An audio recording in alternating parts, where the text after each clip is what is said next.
Trump has been doing everything that he can to keep those files under wraps. He's even got his friends in Congress trying to help. Mike Johnson shut down the House just to avoid a vote on the release of the files. You don't have to do anything if it's okay. I've heard people, oh, well, I'm sure they were losing money anyway. No.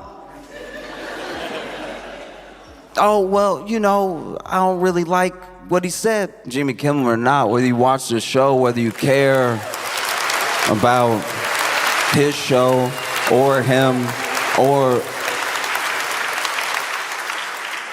like, oh, it's television. I've heard all the excuses. The excuses came quick. The excuses came quick because this is unprecedented. And when things are unprecedented, you wonder if should you do something?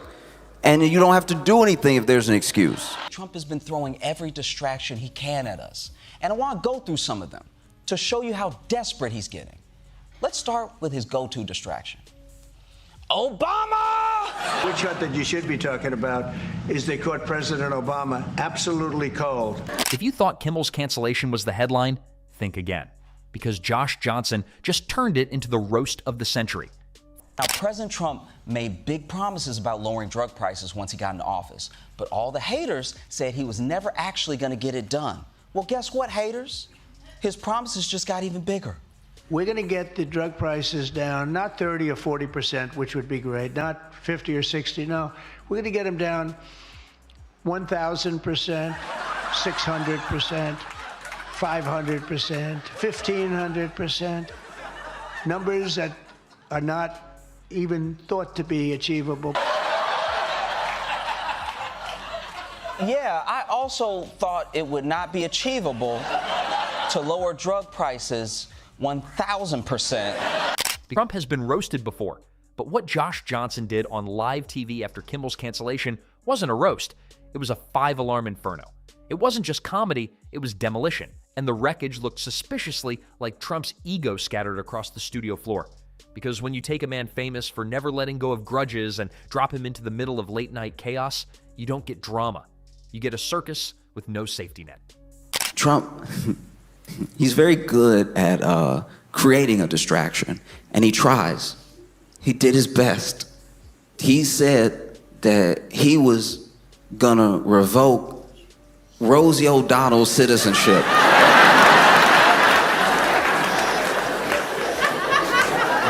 On any other day in American history, that would be a headline.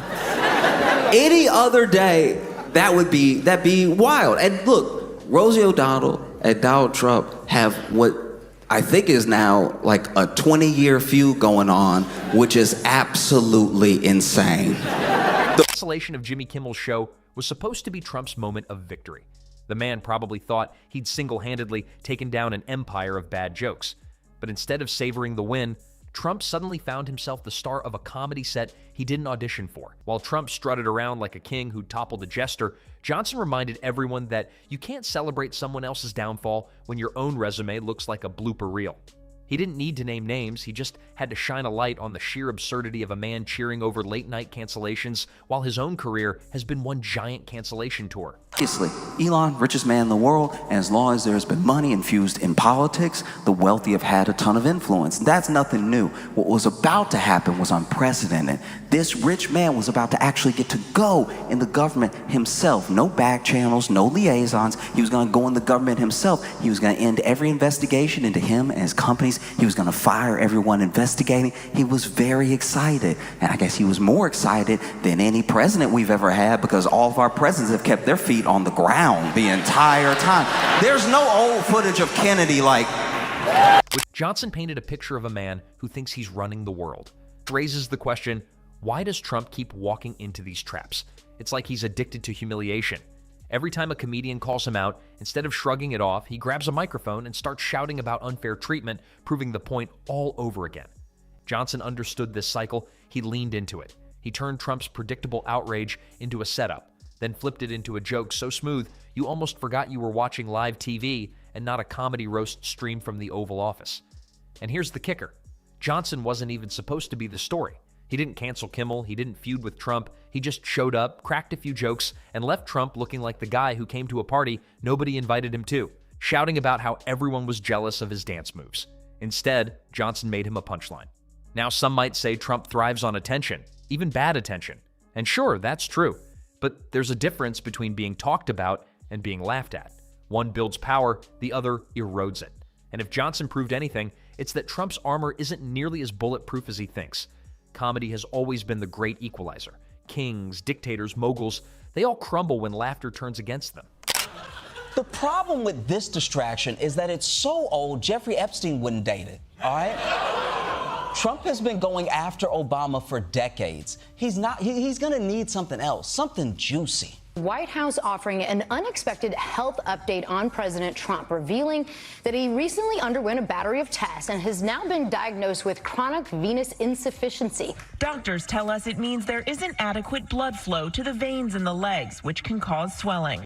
Oh, no. Look at that ankle. When I said something juicy, I didn't mean...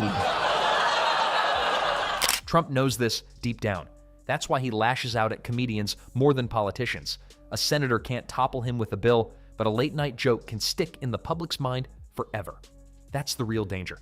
People don't remember every policy debate, but they will absolutely remember the time a comedian compared your hair to roadkill and your career to a blooper reel.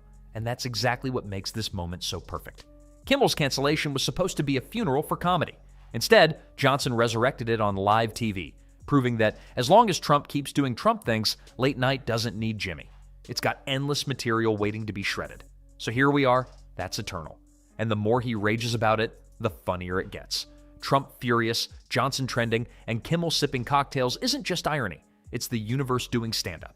Imagine spending years trying to crush late-night comedy only for your victory to backfire so hard that a new comedian gets crowned king of roasting you on national television. Trump actually does have a plan here. It's not to put a cap on the drug prices. That'd be too easy and simple. We're working very hard right now to get the other countries to lift up their prices a little bit and to get the drug companies to put it to them. And if they don't, the drug companies will have a lot of problems, and they are mostly agreed to it. And if the countries don't, then as an example, if it's Europe, I'll say that's okay. You're no longer allowed to sell cars in America. You don't. So, to sum it up, Kimmel may be gone, but comedy didn't die. It adapted. Johnson proved that as long as Trump keeps stumbling through scandals, feuds, and awkward victories that aren't victories, the laughs will never stop. The stage might change, the faces might rotate, but the punchline will always be the same. Trump setting himself up and comedians knocking him down. So while Trump thought he'd buried late night with Kimmel's cancellation, all he really did was fertilize the soil for even harsher, funnier, and more relentless takedowns. Johnson was just the gardener who showed up first, watering the field with sarcasm until it bloomed into the biggest laugh of the year. And the laughter, oh, it's not stopping anytime soon.